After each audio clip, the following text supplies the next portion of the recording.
안녕 감상 친구들. 오늘은 전기 에너지의 생산과 수송.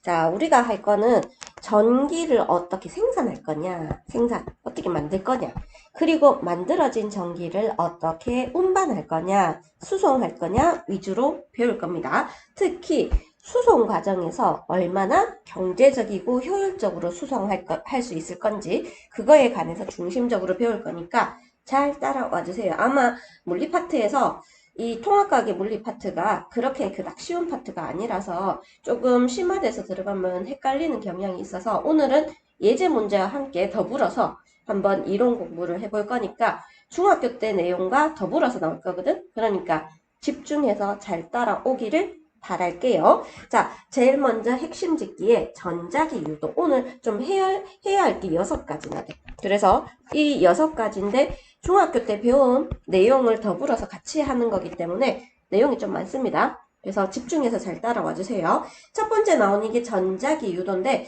그럼 전자기 유도가 뭐냐면 어떻게 해야 되냐면 코일이 있어야 돼. 코일. 자, 그리고 그 다음에 자석이 있어야 됩니다. 2가지만 있으면 됩니다. 그래서 코일 주변에 자석을 왔다 갔다 이렇게, 알겠지? 그래서 코일 주변에 자석을 왔다 갔다. 그래서 이거를 뭐라고, 이게 움직일 때, 알겠죠? 자, 또는 반대로 자석 주변에 코일이 왔다 갔다 이렇게 움직일 때 이 코일의 내부에 누구 때문에 생기냐면 이 자석 때문에 이 코일 내부에 통과하는 뭐가 변하냐면 자기장이라는 아이가 변해.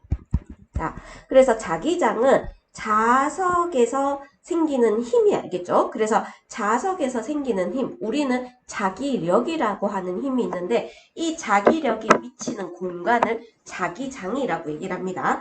그러면 그 자기장이 변해서 뭐가 생기냐면 전류가 생깁니다. 그래서 자기장이 변해서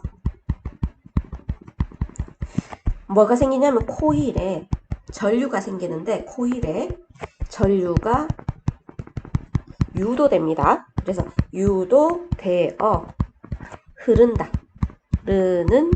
현상. 자, 이거를 전자기 유도라고 해. 이해는 됐나요? 그래서 자, 코일이 이렇게 있잖아. 자, 그러면 이 자석이 있어. 그럼 자석 주변에 우리 눈에 보이지 않는 자기장이 생긴단 말이야. 그러면 자기장은 보통 어떻게 얘기하냐면 N에서 나와서 S로 들어가게 되는데, 말 그대로 자석에서 멀면 자기장이 약해지겠죠. 그리고 자석에서 가까우면 자기장이 세지겠지. 근데 이 자석을 왔다 갔다 한단 말이야. 그러면 이 코일 내부에 자기장의 세기가 변해. 들어와도 되고 나가도 되고, 어쨌든 뭐 하면 되냐면 변합니다. 그렇게 코일 내부에 통과하는 자기장이 변하면 코일 안에 전류가 유도된다. 이거를 뭐라 부르냐면 전자기 유도라고 얘기를 합니다. 유도. 알겠지? 자, 이 일상생활에서 전자기 유도를 이용한 물질들 또는 물체들 아니면은 제품들, 그런 것들이 뭐가 있을까요? 했을 때 우리 오늘 배울 발전기. 전기를 만들어내는 거야, 발전기. 자, 그 다음에 자, 변압기. 이것도 배울 겁니다. 자, 이런 거를 이용해서 또 만든 게 뭐냐면 도난 방지기. 자, 그리고 또 어떤 게 있을까요? 무선 충전기. 요즘에 무선 충전기 알지? 집에 있는 사람? 난 있었는데 옛날에 거 별로 안 좋아서 버렸어. 자, 그 다음에 교통카드. 그리고 인덕션 등이 있습니다. 자, 그리고 참고적으로 마이크는 돼. 하지만 안 되는 건 있어. 스피커는 안 됩니다. 생긴 게 비슷한데 스피커는 안 되고 마이크는 됩니다. 그리고 뒤에 나올 간이 발전장치. 자, 이런 것들은 전부 다 뭐를 이용하는 거냐면 일상생활에서 전자기를 유도하는 장치들.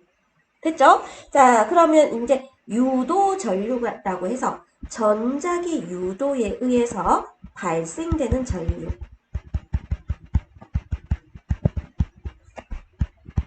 필기 잘 따라오세요. 자, 발생하는 전류를 뭐라 부르냐면 유도 전류라고 얘기를 합니다.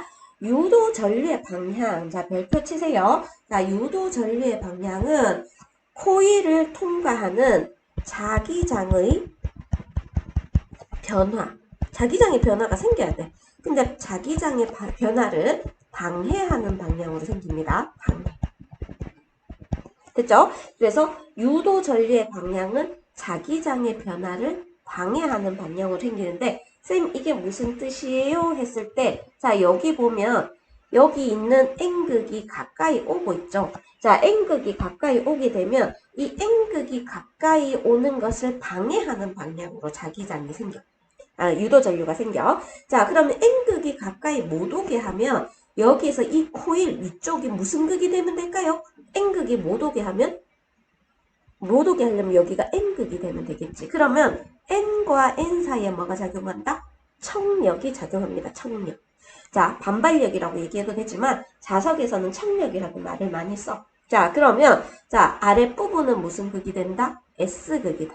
알겠죠? 자, 이제 우리 지금까지는 극을 찾았습니다. 극. 그러면 유도 전류의 방향을 찾아야 되는데 지금부터 엄지손가락 드세요. 자, 그래서 자, 엄지손가락을 치켜 드세요. 치켜 들었지? 고마워. 내가 최고라고. 자, 그래서 엄지손가락 치켜 들고 나머지 네 손가락은 이 모양으로 요렇게 말아지세요. 말아져. 자, 엄지손가락은 N극이 있을 때는 위로 치켜들고 N극이 위에 있으면 위로 치켜들고 N극이 아래로 있으면 밑으로 내리면 됩니다. 알겠죠? 밑으로. 공부 안 하는 사람도 우 하면서 내리면 돼. 자, 그랬을 때 요 엄지손가락의 방향을 N극의 방향이라 하고 여기에서 네 손가락이 감아지는 방향을 유도 전류의 방향이라고 해. 근데 이게 코일이라 생각하면 코일도 이렇게 돌겠죠. 그럼 유도 전류의 방향은 코일의 앞면 기준으로 유도 전류의 방향이 유도가 됩니다. 그러면 옆에 그림에서 자, 엄지손가락 이렇게 치켜들지. 그러면 내 손가락 이렇게 감아지죠. 이렇게 감아졌을 때 이거를 무슨 방향이라고 얘기한다? 유도 전류의 방향이라고 표현을 합니다. 확실하게 이해가 안 됐으면 혹시 학원에 오게 되면 내한테 다시 한번 물어주세요. 자, 그러면 이거를 자, 여러 가지 케이스로 한번 해볼게요. 자, 첫 번째 N극을 가까이 한다. 유도 전류의 방향은 뭐라 했죠? 코일의 자석의 운동, 자기장의 변화를 방해하는 방향. 자, 그러면 여기가 N극이 되면 어떻게 된다고? 여기 위쪽이 N극이 되겠죠. 여기 써놨습니다. 아래쪽은 무슨 극이 된다? S극이 된다. 자, 엄지손가락을 치켜드세요. 엄지손가락 치켜들고 이 모양으로 만들어봐. 그러면 내 손가락 이쪽으로 되죠. 자, 코일의 앞면 기준으로 이렇게 됩니다. 자, 요렇게 돼. 자, 그러면 얘를 따라가자. 따라가면, 자, 이 화살표를 따라가면, 자, B에서, G는 뭔가요? 하는데, G는 전류가 흐르는지 안 흐르는지 사용하는 검유계라고 얘기해. 검유계. 자, 그러면 B에서 검유계에서 A 방향으로 유도 전류가 흐른다. 자, 그러면, 자, 여기에서 우리가 코일의 자기장인데, 코일의 자기장은 위쪽이 무슨 극이 돼요? 위쪽이 N극이 되죠. 위쪽이 N극이 됩니다. 아래쪽은 무슨 극이 된다? S극이 된다.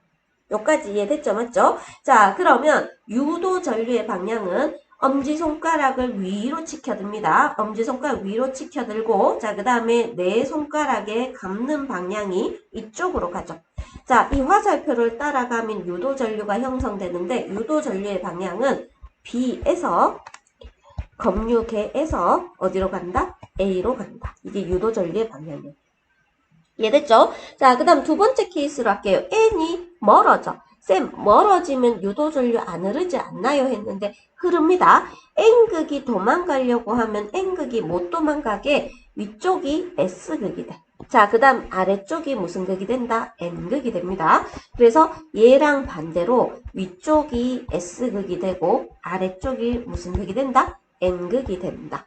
자, 그러면 엄지손가락을 아래로 이렇게 하면 손가락이 이렇게 유도전류가 이렇게 형성되겠죠. 자, 그래서 엄지손가락을 아래로 하게 되면 손가락이 이렇게 됩니다. 자, 그럼 유도전류 방향이 반대가 되겠죠. 자, 따라가다 보면 유도전류의 방향이 뭐가 된다? 자, A에서 검육에서 그 다음에 B 방향으로 흐른다. 자, 그럼 여기에서 자석에 접근하는 방향이 달라지니까 유도 전류가 반대로 흐른다. 여기까지 이해됐죠? 자, 옆에서 그럼 S극도 될까요? 당연하지. 자, S극이 접근해. 위쪽이 뭐가 돼? 자, 3, 2, 1. 자, 잘했어. 위에가 S극이 됩니다. 자, 아래쪽은 그럼 무슨 극이 된다? N극이 된다. 자, 엄지손가락 위로 한다? 밑으로 한다? 3, 2, 1. 자, 밑으로 합니다. 자, 밑으로 하면 엄지손가락이 내려가면 내 손가락이 감아지는 방향이 이쪽으로 가죠. 이쪽으로. 자, 이렇게 되면서 따라가자. 그러면 검유계의 방향에 전류가 이제 어떻게 흐르는지 할 수가 있겠죠. 자, 그래서 얘는 위가 S, 아래가 무슨 극? N극. 엄지손가락 아래로 하면은 전류의 방향이 A, 검유계 B 이런 걸 알 수 있겠죠. 맞죠? 자, 그 다음에 S극을 마지막으로 멀리하면 못 도망가게 한다 했지. 무슨 극이 된다? 3, 2, 1. 그렇지. 위에가 N극, 아래가 S극. 자, 그럼 엄지손가락 위로 하면 이 그림이랑 똑같아진다. 맞지? 그러면 내 손가락 이쪽으로 가죠. 자, 따라가자. B, 검육의 A. 됐죠? 자, 위쪽은 무슨 극이 돼? N극이 되고, 아래쪽은 무슨 극이 된다? S극이 돼. 그러면 B, G, A. 이렇게 되죠. 나의 상세한 설명으로 우리 이제 유도전류의 방향은 확실히 알았다. 그치? 맞지? 알았지? 이렇게 상세하게 설명해주는데 모르면 바보. 자, 그러면 유도전류의 세기는 전류를 세게 하고 싶어요. 센 전류도 있겠죠. 맞죠? 어떻게 해주면 되겠지? 자, 일단 첫 번째 센 자석을 씁니다. 자석, 센 놈. 크기는 상관없어. 자석의 세기가 센 거. 자, 그 다음 또 어떻게 해야 돼? 자석을 빨리 움직여요. 빨리 움직여야 됩니다. 안 움직이면 전류 안 흘러. 그 다음에 세 번째는 이 코일을 감는데 코일을 많이 감아야 돼. 근데 그냥 많이 감는 것보다 똑같은 길이에 얘를 100번 감았다면 똑같은 길이에 200번 감으면 얘가 전류가 더 많이 흐를 거예요. 알겠죠? 코일을 많이 감을수록 전류의 세기가 어떻다? 전류가 세다. 얘처럼 맞지? 운동전 놓지 마. 자, 그 다음에 유도 기전력 이렇게 되어 있는데 유도 기전력은 전자기 유도에 의해서 전자기 유도에 의해서 코일에 뭐가 생기냐면 전압이 생깁니다. 그래서 코일에 생기는 전압. 자, 이거를 유도 기전력이라고 해요. 알겠죠? 자, 그래서 유도 기전력 이 전압이 셀수록 뭐가 많이 흐른다? 전류도 많이 흐른다. 이렇게 됩니다. 됐죠? 자, 요렇게 여기까지 얘기를 했었습니다. 자, 그 다음에 내려갈게요. 자, 다음 페이지로 가네요. 자, 이제 우리 발전기를 할 거예요. 발전기. 자, 전기를 뭐 한다? 발생시킨다. 이렇게 되는 거죠. 맞죠? 자, 발전기는 앞에 배웠던 전자기. 우리 앞에 뭐 배웠지? 전자기 유도. 알겠지? 자, 전자기 유도. 자, 이 수업을 듣는 친구들은 이제 친구들을 보고 내가 과학을 잘 해서 이 과학학원이 진짜 좋다. 이렇게 해서 관리도 정말 잘 되고 선생님이 이렇게 친절하게 언제든지 들을 수 있는 동영상도 올려주고 예쁜 프린트도 만들어주고 그래서 유도시켜주세요. 알겠죠? 자, 나중에 학교에서 이 수업을 딱 들어. 학교에서 와이파이가 안 되나? 이 수업을 딱 듣는데 저 아름다운 목소리를 가진 분은 누구야? 하면 우리 과학쌤이야. 그 대치감성학원의 과학쌤이야. 이렇게 얘기를 하고 쌤 예뻐? 하면 엄청 예뻐. 미스 코리아야. 이런 나중에 학원 찾아오면은 예쁜 쌤 어디 갔어? 이렇게 찾겠지. 그럼 내가 뾰랑 하면서 나타나겠지, 맞지? 듣던 대로 미인이시네요. 자, 헛소리 했다. 자, 전자기 유도를 이용하여. 자, 뭐를 만드는 거냐면, 전기를 만드는 거야. 자, 근데 전기 만든다 하면 좀 허전하니까 전기 에너지. 생산하는 장치를 발전기라고 얘기를 합니다. 자, 발전기에는 우리가 앞에서 배웠던 뭐가 있어야 되냐면 자석이 있어야 되고 또 뭐 있어야 되지? 자석이 있어야 되고 코일이 있어야 돼. 코일. 알겠죠? 자, 자석과 코일이 있어야 되고 자석 사이에 코일을 회전합니다. 자석을 회전하는 것보다 가벼운 코일을 회전시키면서 뭐를 이용한 거다? 이 코일에 통과하는 뭐가 변하게 한다? 자기장이 변합니다. 그래서 자기장이 변해서 코일에 전류가 흐르게 한다. 그래서 유도 전류를 발생시키는 거야. 됐나요? 자, 이거를 우리는 발전기의 원리라고 얘기하는데 기본적으로 발전기가 이제 좀 이렇게 좀 단순하진 않지만 이건 간이 발전기 정도 수준밖에 안 돼. 그래서 발전기가 일단 기본적으로 여기에 자석이 있죠, 자석이 있고 그 다음에 여기에 코일이 있습니다, 코일. 자, 전류가 세게 흐르려면 코일 요 따위로 이렇게 하면 안 돼요. 훨씬 더 두껍하고 센 코일을 갖다 놔야 되겠지. 자석도 센 놈을 갖다 놔야 됩니다. 자, 그랬을 때, 자, 회전을 시켜. 자, 여기에서 얘를 회전시킬까요? 여기 물레방아처럼 생긴 이 아이를 회전시켜. 오른쪽으로 회전시켜도 좋고, 왼쪽으로 회전시켜도 좋습니다. 우리 집에 있는 선풍기에 다 이거 달려있어. 알겠지? 자, 이렇게 회전시키면, 선풍기에 이게 달려있다 하면 좀 그렇나? 선풍기는, 테테테 선풍기 말고 알겠지? 자, 전기 만드는 거에 뭐 요렇게 생긴 건 있긴 있어. 근데 그걸 하면 큰일 난다, 그죠? 자, 이렇게 돌리면 이 코일 있지, 코일. 여기 자기장이 어떻게 생기냐면 자기장의 방향은 N에서 S, 자기장의 방향은 N에서 S. 자, 이렇게 생깁니다. 근데 지금은 코일 내부에 통과하는 자기장이 하나도 없어. 쌤, 있는데요? 마음의 눈으로 봐. 지금 코일 누웠잖아. 코일 내부에 통과해야 되는데 얘가 들이누워서 내부에 통과하는 자기장이 하나도 없어. 그래서 근데 중요한 건 코일을 회전을 시킵니다. 회전을 시키면 내부에 통과하는 자기장이 생겨. 그러면서 뭐가 생기냐면 유도 전류가 생긴다. 이렇게 됩니다. 자, 이랬을 때 첫 번째 0도일 때. 자, 0도일 때는 코일에 통과하는 자기장이 지금 코일에 통과하는 자기장을 그리면 얘가 그냥 거의 위쪽으로 이렇게 통과해버려서 코일 내부에 통과하는 자기장이 없어. 자, 근데 얘를 45도 회전을 시킵니다. 회전을 시키면 얘가 어떻게 되냐면 이제 통과하는 자기장이 요 안에 있지, 요 안에. 자, 이 코일 안에 자기장이 통과하기 시작하는 거야. 알겠죠? 자, 그래서 여기에서 90도까지 보면 슉슉슉슉 이제 더 많아진다, 맞지? 코일 내부에 통과하는 자기장이 점점 많아지는 걸 볼 수가 있습니다. 자, 그러면 요거를 정리하면 0에서 적으세요. 90도까지 회전을 시킵니다. 그러면 코일, 목소리 떨린다, 그렇지? 코일 코일의 내부에 통과하는 내부의 자기장의 면적. 알겠죠? 코일 자기장이 통과하는 코일 내부의 자기장이 통과하는 개수? 아니면 뭐 면적? 이런 것들이 어떻게 된다? 커진다. 코일 내부의 자기장이 커집니다. 자, 그러면 이게 어떻게 생기냐면 유도 전류가 세집니다. 유도 전류가 세진다. 그렇죠? 반대로 자, 이제 90에서 135도로 가면 다시 눕잖아, 맞지? 다시 누우면서 90도에서 다시 135도인데 우린 180도까지 다 적을게요. 자, 180도까지 하면 코일 내부에 자기장이 뭐 되냐면 다운됩니다. 알겠죠? 그러면 유도 전류가 감소한다. 이렇게 얘기해요. 유도 전류가 감소한다.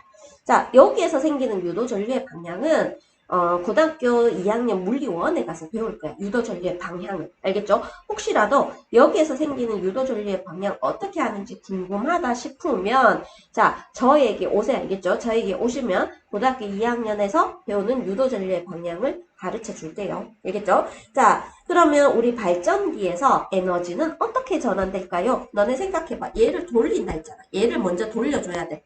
여기 선풍기 날개처럼 생긴 이 아이를 돌려줘. 그럼 이거 무슨 에너지지? 무슨 에너지?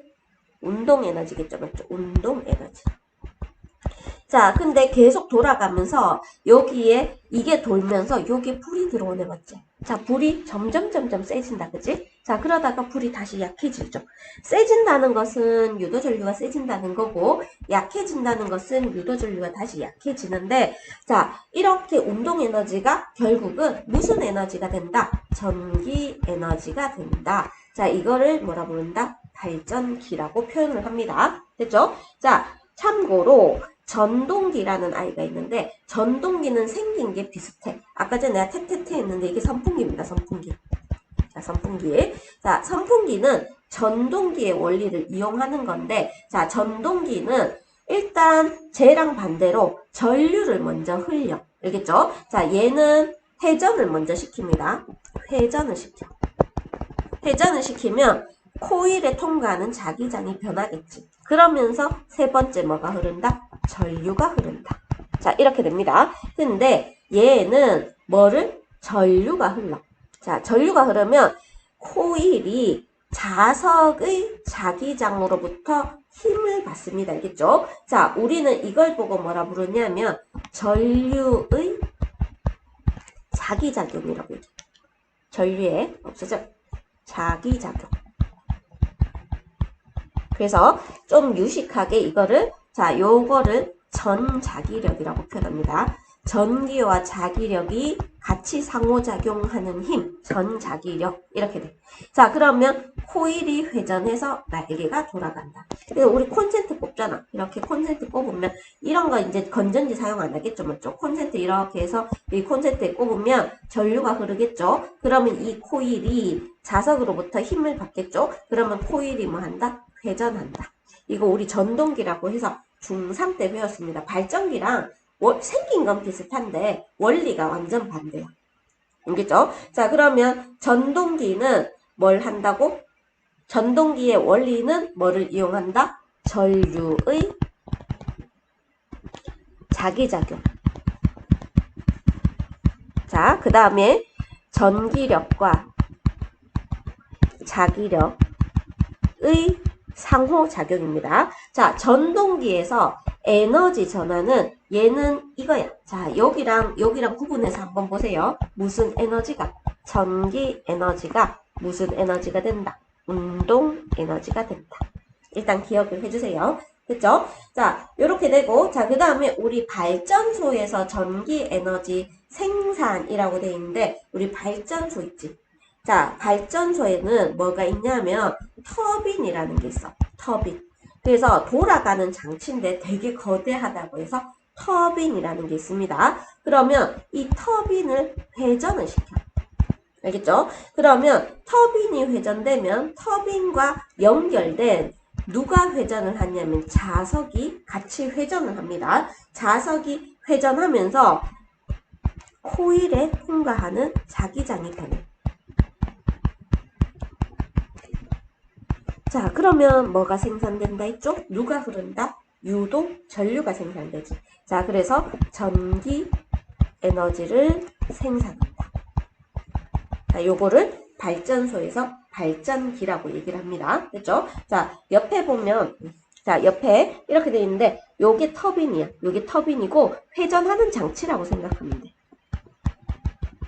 자, 회전 장치고, 여기에 연결된 누가? 자석이 돕니다. 자석은 N극, S극도 있고 막 하니까 얘들이 돌면은 자기장이 변해. 그러면 이 코일에 통과하는 자기장이 변하면서 전기 에너지가 생산된다. 이거를 뭐라 부르냐면 발전기라고 표현을 합니다. 이해됐죠? 자, 그러면 발전기를 이용한 발전 방식에서 이 뭐라고 얘기해야 되냐면 자, 에너지원 있지.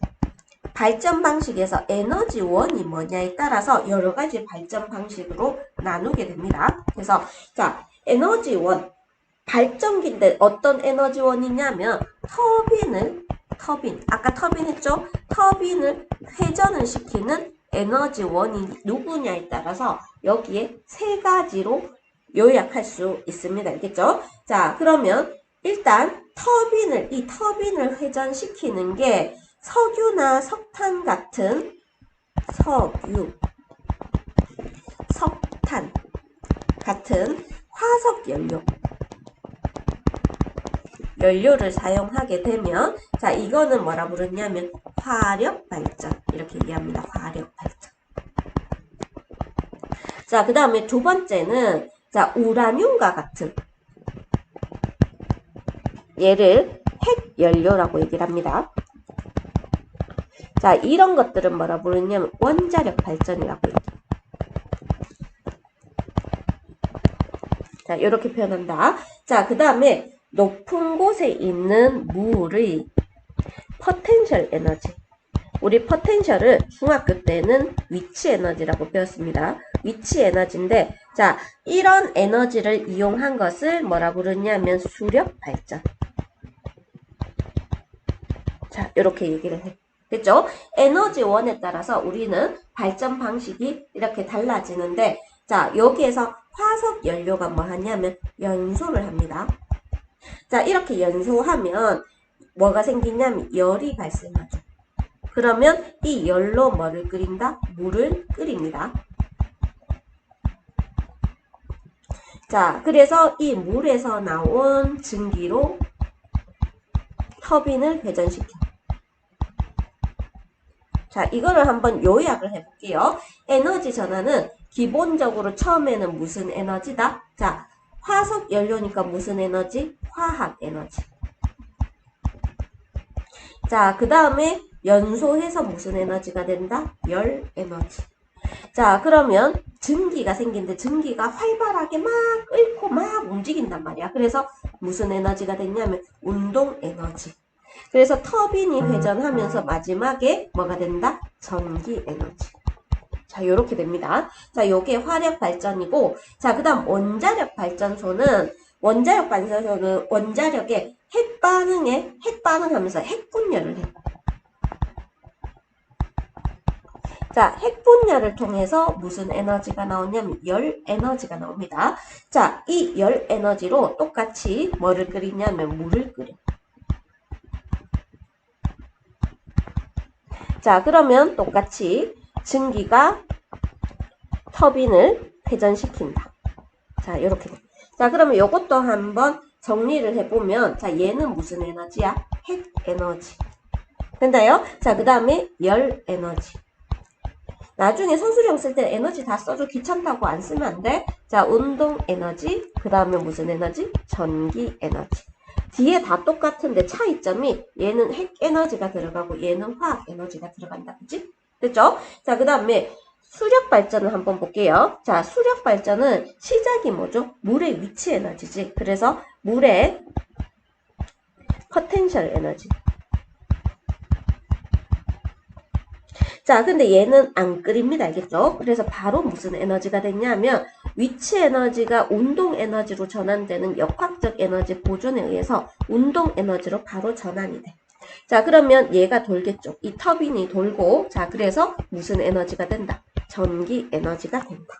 됐죠? 자, 이 밑에는 똑같이 써주면 됩니다. 차이점은 얘는 포텐셜 에너지가 시작점이라는 거. 이해됐죠?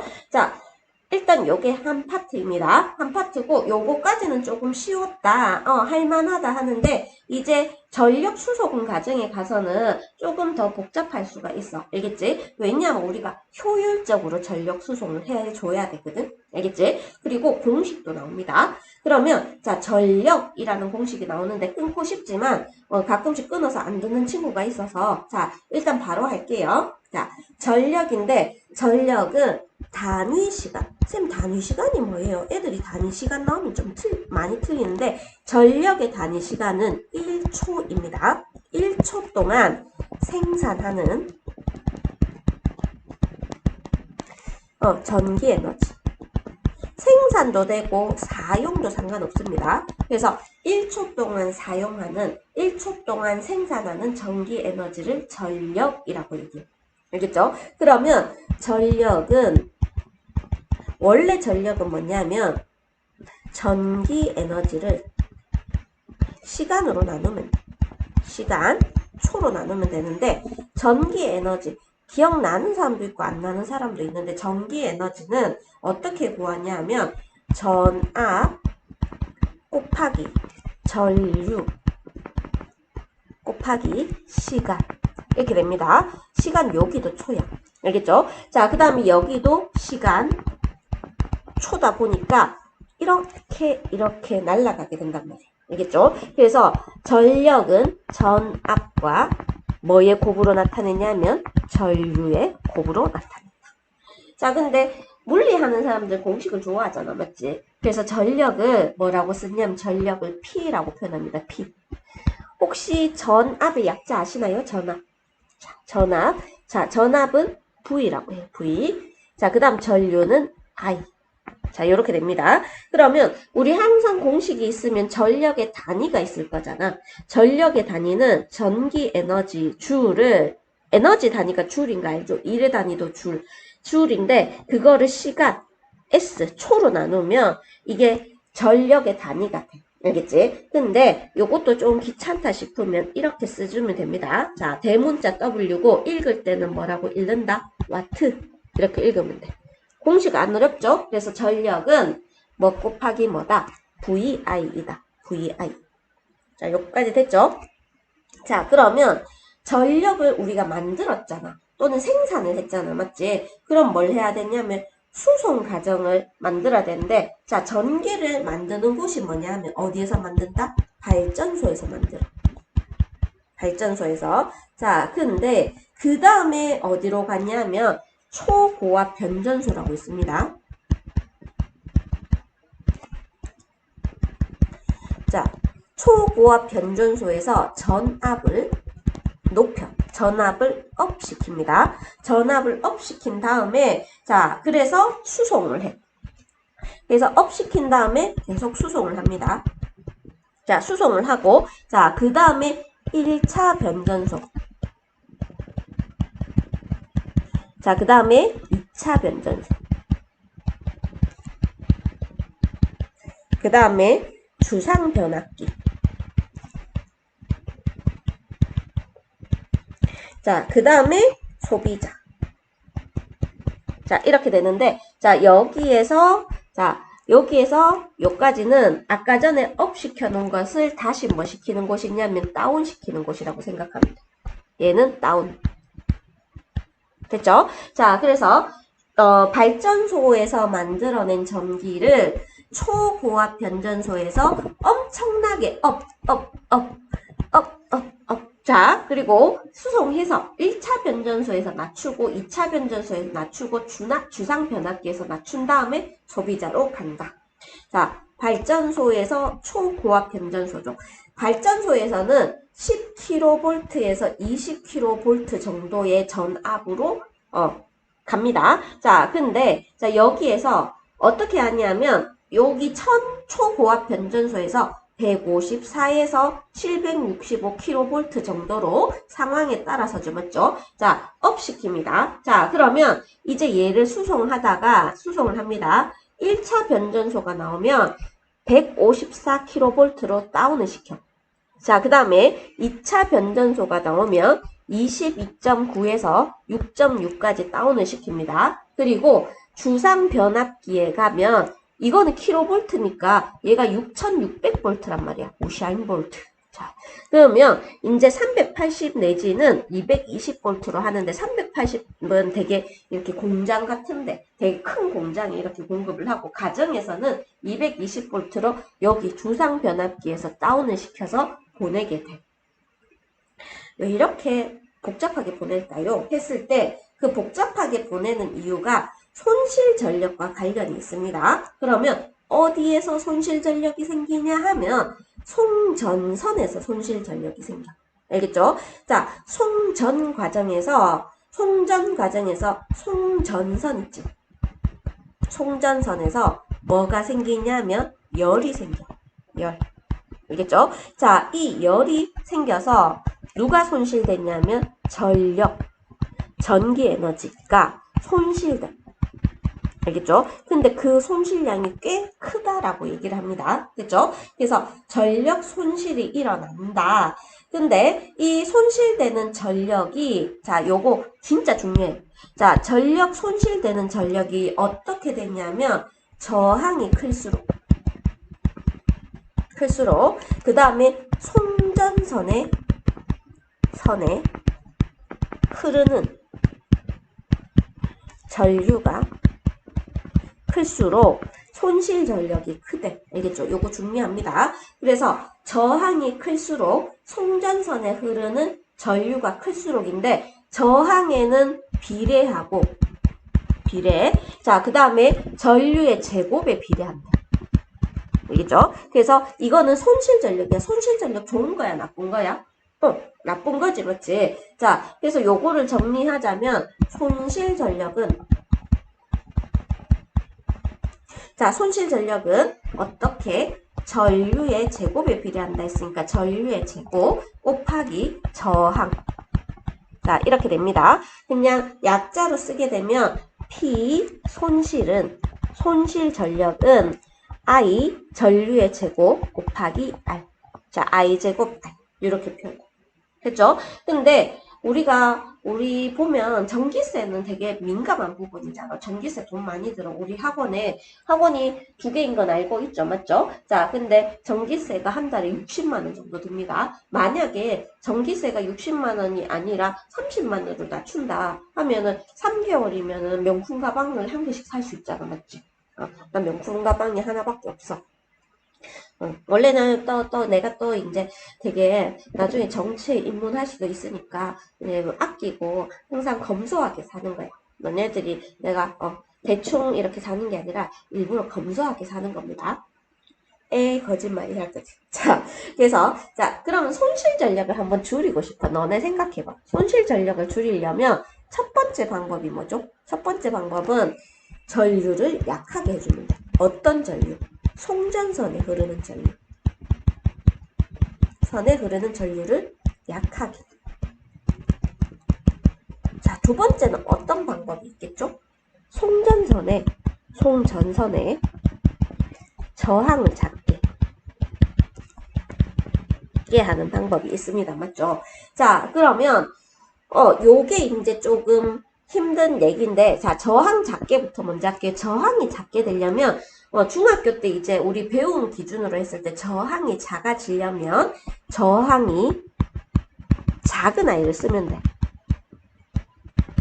자, 저항이 작은 아이가 우리 저항은 은, 그 다음에 구리, 그 다음 뭐 돼온다? 자, 이 순서야. 그러면 구리, 은을 쓰면 되잖아. 맞지? 구리 대신에 은을 쓰면 되는데 은이 어떻지? 알다시피 비싸잖아. 그러면 우리 전선 은으로 만들면 아마 외국 사람들이 와서 다 훔쳐갈걸? 그래서 얘는 이제 가격이 너무 비싸죠. 맞죠? 그래서 저항이 작은 아이를 쓰는 데는 한계가 있다. 자, 그 다음 두 번째는 송전선을 굵게 만들면 저항이 줄어든다라고 얘기합니다. 근데 굵게 만들면 일단 전선의 굵기가 굵어지니까 전선 비용이 증가하겠죠. 우리 또 돈 많아지는 거는 별로 안 좋아하잖아.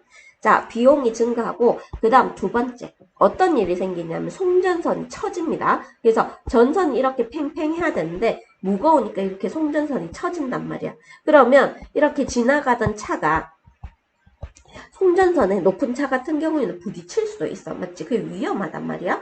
그러면 또 뭐가 커져야 되냐면 전봇대 같은 것들이 높아져야 돼. 이런 거 처지는 것까지 고려한다면. 자, 그래서 얘는 송전탑 같은 것들, 전탑을 또 이제 견고하게 만들어야 되니까 얘들은 일단 너무 비용이 많이 든다. 수리할 때도 비용이 많이 들겠죠. 그래서 저항을 작게 하는 데는 뭐가 있다? 한계가 존재해. 한계.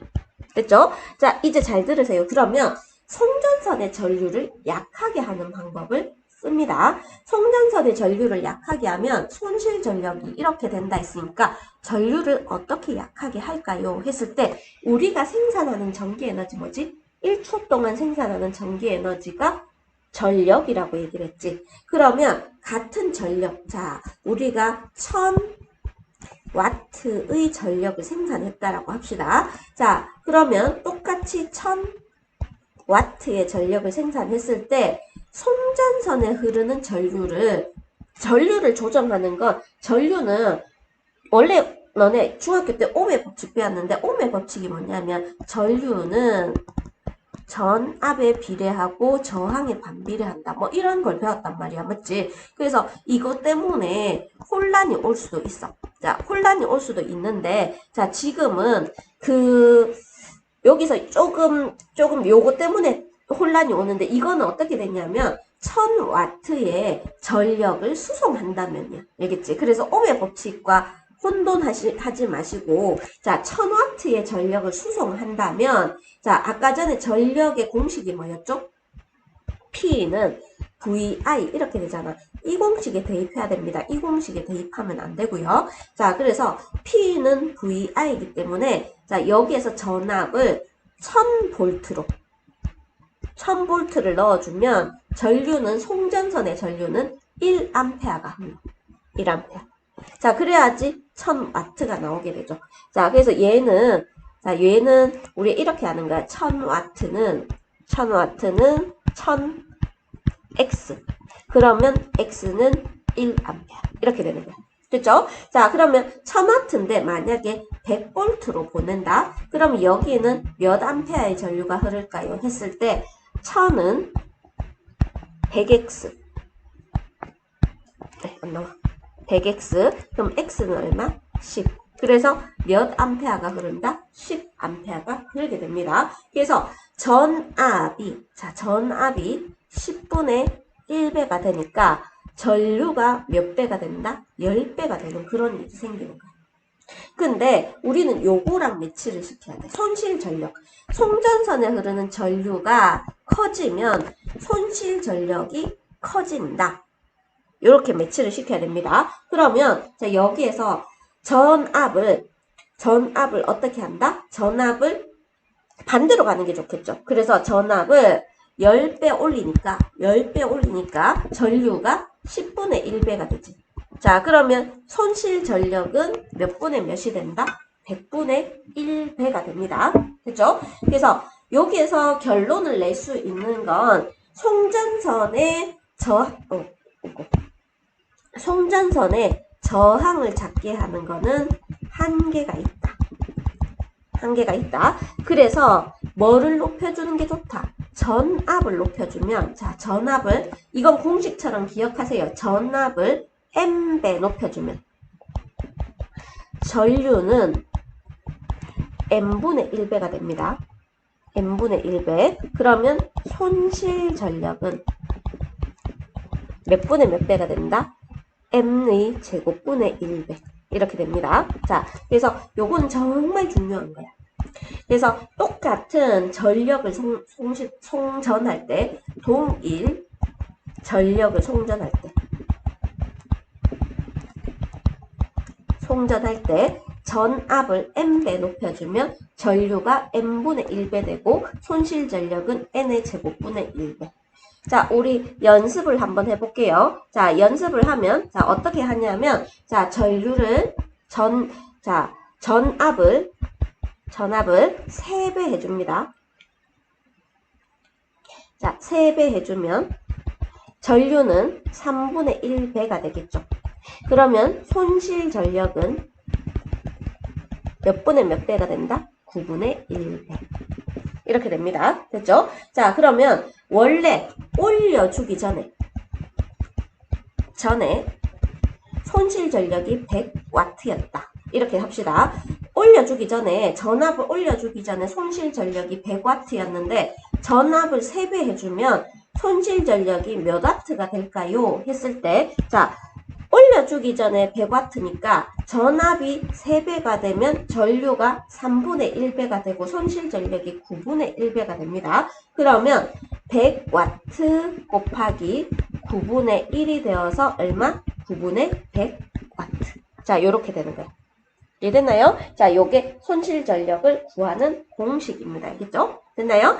자, 그렇게 되고, 자, 그 다음에, 그러면 쌤, 전압은 어떻게 변화시킬 수 있을까요? 했을 때, 자, 변압기를 이용하는 거야. 자, 그래서 우리가 앞에 제일 처음에 뭘 배웠었죠?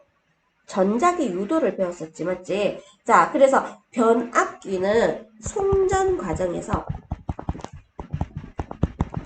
뭐를? 전압을 변화시키는 장치. 혹시 뭐 하다가 조금 길다 싶으면 잠시 멈추세요. 그럼 저는 계속 동영상을 찍고 있지만 혹시 본인이 알아서 이제 페이스 조절할 수 있으니까 내가 이해하기 약간 벅찬다면 잠시 쉬었다가 검증하고 다시 들으시면 됩니다. 그래서 송전 과정에서 전압을 변화시키는 것을 변압기라 얘기하고, 자, 얘는 뭐를 이용하는 거냐면 앞에서도 얘기했듯이 전자기 유도를 이용합니다. 전자기 유도. 됐죠? 자, 변압기의 구조와 원리인데, 자, 변압기에서는 일단 어떻게 됐냐면 여기 이 부분은 1차 코일. 자, 그 다음에 여기에서 2차 코일. 이렇게 됩니다. 근데 공식처럼 알아놔야 될 게, 자, P가 뭐였지? P 뭐야? 전력. 알겠지? 전력. 됐나요? 그러면 1차 코일에 흐르는 전력과 P 2차 코일에 흐르는 전력이 서로 같아. 물론 여기에서 얘도 손실이 안 생긴다면 가정하는 겁니다. 에너지 손실이 없다라고 가정했을 때 1차 코일에 흐르는 전력과 2차 코일에 흐르는 전력이 서로 같아. 알겠죠? 자, 근데 지금 변압기니까 뭐를 변화시켜야 되냐면 전압을 변화시키는 거야.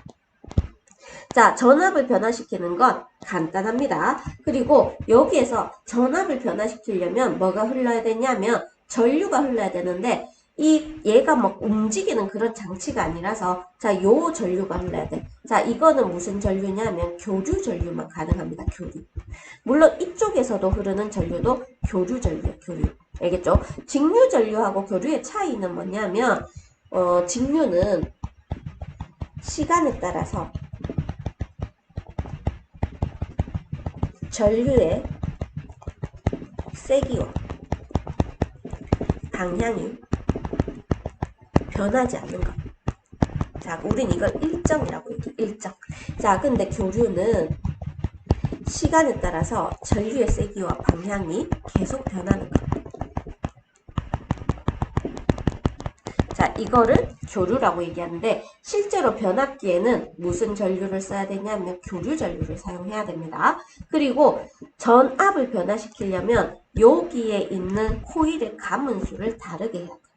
알겠죠? 자, 그러면 자, 1차 코일의 가문수를 N1이라고 하고 2차 코일의 가문수를 N2라고 했을 때 1차 코일의 가문수 대 2차 코일의 가문수가 뭐가 됐냐면 전압의 B가 돼. V1 대 V2가 됩니다. 됐죠? 자, 그런데 중요한 거는 여기에서 전력이 변하지 않잖아. 그럼 전력이 변하지 않아서 전력은 V 곱하기 I, V 곱하기 I인데 얘랑 얘가 변하면 I도 자동으로 변해. 근데 얘가 일정하기 때문에 자, 여기에서 어떤 공식이 나오냐면 I 1분의 1 대 I 2분의 1이라는 공식이 나옵니다. 자, 그러면 한번 예를 들어 볼게요. 자, 여기가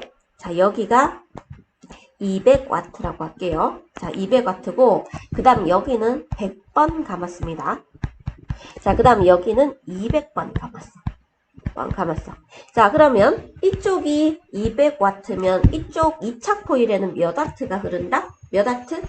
200W가 흐른다. 됐죠? 200W입니다. 전력은 뭐 하지 않는다? 변하지 않는다.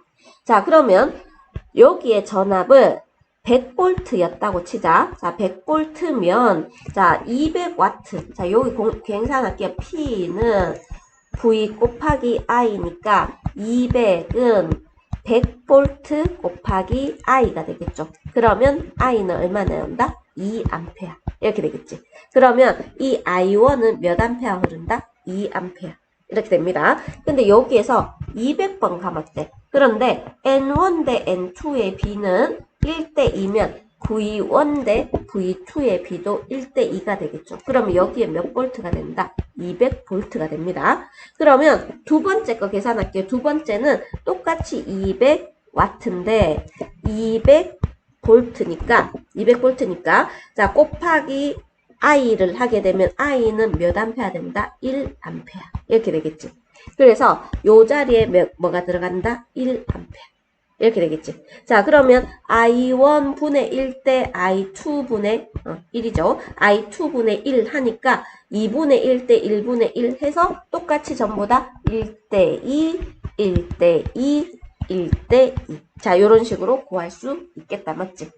됐나요? 그래서 요거 기억을 해주세요. 자, 가문수 있죠? 자, 가문수의 B는 전압의 B가 되고 전류에는 반비례합니다. 그리고 전력은 뭐 하지 않는다? 변하지 않는다. 이렇게 돼. 자, 그러면 한번 정리를 할게요. 자, 1차 코일에 자, 세기와 방향이 변하는 전류. 어떤 전류가 흐른다? 교류 전류가 흐릅니다. 교류 전류가 흐릅니다. 자, 그러면 1차 코일에 흐르는 전류에 의해 코일에 뭐가 변하냐면 자기장이 변합니다. 그래서 교류 전류이기 때문에 1차 코일에 원래 코일에도 자기장 생겨. 왜냐면 철심 감아 놓으면 전자석이 생기거든. 근데 교류 전류다 보니까 자기장이 변합니다. 자, 그러면 이렇게 자기장이 변하면 전자기 유도에 의해서 2차 코일에 뭐가 생기냐면 유도 전류가 생긴다. 이렇게 됩니다. 이거에 관한 문제는 조금 어렵고 복합적이고 아마 우리가 이제 확인 학습을 하면 좀 많이 힘들어 할 건데 그래도 연습을 해야 돼. 남학생들 특히 물리 잘해야 됩니다. 여학교는 조금 쉽게 내줄 수 있지만 남학교는 좀 어렵게 낼 수 있는 경향이 있어서 정확히 개념을 이해해놔야 돼. 이 개념. 이해 안 되면 듣고 또 듣고 하세요. 난 모르겠다 하고 뗄치우지 말고. 알겠지? 자, 일단 잠시 요건 접어놓고 쉬운 것 좀 하고 그 다음에 문제를 한번 풀어볼게요. 자, 효율적인, 자 여기에서 보면 효율적이고 안전한 전력 수송 방법인데 효율적인 전력 수송 방법부터 먼저 볼게요. 자, 효율적인 전력 수송 방법에 고전압 송전이라고 돼 있어. 고전압 송전은 지금까지 했던 거야. 뭐를 줄이기 위해서? 송전선의 손실 전력을 줄여. 알겠죠? 그래서 고전압 송전을 한 다음에 이게 좀 위험하잖아. 맞지? 그래서 소비지 근처에 와서 전압을 다시 다운시킵니다. 온시킵니다. 됐죠? 자, 여기 보면 초고압 직류 송전이라고 되어 있는데 이제 전 세계적으로 뭐를 이용하냐면 반도체를 이용을 해서 교류 전류를 뭘로 바꾸냐면 직류로 바꿀 수 있어. 직류로. 자, 그러면 이거 교류 전류를 직류로 바꾸는 것을 우리 뭐라고 얘기한다 했죠? 앞에서 다이오드라고 표현합니다. 이 반도체를 두 개 붙여서 만든 다이오드를 가지고 교류를 직류로 바꾸어서 전압을 엄청나게 높여 초고압 송전을 합니다. 됐죠? 그러면 뭐가 확 줄어드냐면 전력 손실이 줄어들어. 요즘에는 막 전기선이 뭐 홍콩의 전기선이 다른 나라에서 끌어온다 뭐 그런 얘기도 있거든. 왜냐면 발전소가 없대 홍콩은. 그러면 다른 나라에서 만들어진 전기를 사온다라고 얘기를 합니다. 알겠죠? 그러면 바다 건너서 오는 거잖아. 그러면 그만큼 손실이 많이 생기겠지. 그런데 손실이 줄여야지 그 다음에 뭐 어쨌든 좀 좋잖아. 그치? 그래서 전력 손실을 줄이기 위해서 초고압 송전을 해. 그러면 초고압 송전을 하는데 만약에 전압을 1000배 높인다. 그러면 뭐가 되죠? 전류가 몇 분의 몇이 된다? 1000분의 1배가 됩니다. 그러면 손실 전력이 100만 분의 1배가 돼. 왜? 전류의 제곱에 비례하기 때문에 손실 전력이. 그래서 전력 손실을 줄여야 됩니다. 이렇게 됩니다. 됐죠? 자, 그 다음에 두 번째는 효율적으로 거미줄 같은 송전 전력망을 구축해. 자, 거미줄 같은 송전 전력망을 구축했을 때는 자, 어떤 좋은 점이 있냐면 송전 선로에 이상이 생길 수 있잖아. 맞죠? 우리 각 가정에 송전 선로에 이상이 생기면 어떻게 할 수 있어? 우회할 수 있겠지. 다른 방향으로 보낼 수 있다. 맞지? 자, 그 다음에 수송하는 거리도 줄일 수 있습니다. 이렇게 뭐냐면 다 이렇게 가야 될 것을 자 이렇게 갈 수도 있고 여기에도 필요할 거고 뭐 여기에도 필요한데 이렇게 되면 자 어떤 가정에서 이쪽은 이쪽으로 가야 되겠지만 어떤 데는 이렇게 가면 뭐 여기에서 갔다가 이렇게 가는 것보다 이거에서 이렇게 가는 게 더 빠르겠죠. 맞죠? 자 그래서 수송 거리도 다운시킬 수 있습니다. 그리고 그 다음 수송 거리가 다운되면 손실 전력도 다운이 돼. 자, 그래서 거미줄 같은 송전 전력망. 됐죠? 자, 그 다음에 이거는 용어로 외우세요. 자, 얘는 지능형 전력망이라고 얘기하는데 자, 얘를 스마트 그리드라고 얘기합니다. 이렇게 표현한다. 자, 지능형 전력망 스마트 그리드가 뭐냐면 소비자의 수요 양과 그 다음에 전기회사 있지 전력회사의 우리 같으면 환전이겠지 공급 양을 실시간으로 주고받는 거야. 알겠죠? 그래서 실시간으로 주고받는 기술.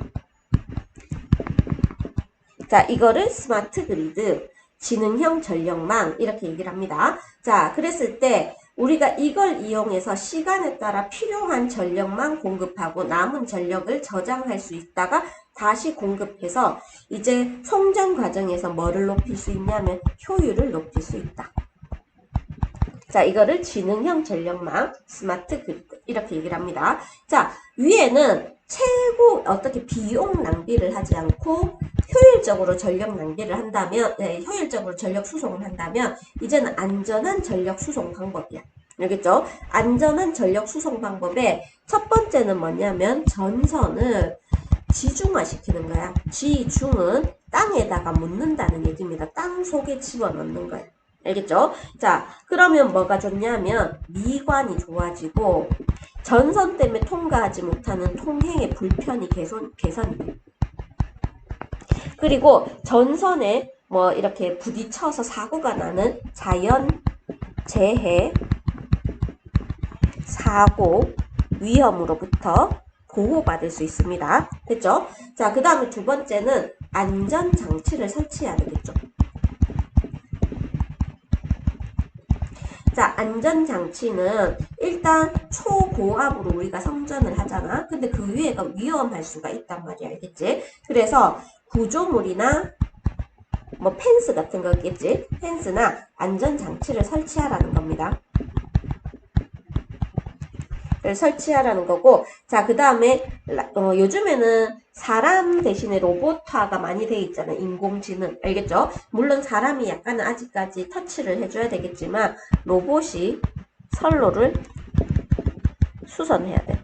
그래서 뭐 그 KTX 같은 경우에는 막 선로 수선하다가 사람들 많이 사고 나고 많이 다치고 하잖아. 맞지? 그래서 로봇이 선로를 수선하는 것들을 우리는 안전장치 설치 자, 요렇게 얘기를 합니다. 그쵸? 자, 일단 요 강의가 두 개의 강의로 되어 있거든요. 메인 강의는 다 끝났고요. 실험과 문제풀이 강의가 한 개 더 있어. 그래서 그거 지금까지 난 완벽하게 이해했다 싶으면 괜찮은데 혹시 조금이라도 더 보충 설명이 필요하면 실험과 예시 문제를 오토에 있는 것 중에 어려운 문제를 뽑아놨거든. 그 문제까지 듣고 마무리해 주시기를 바랍니다. 자, 수고했습니다.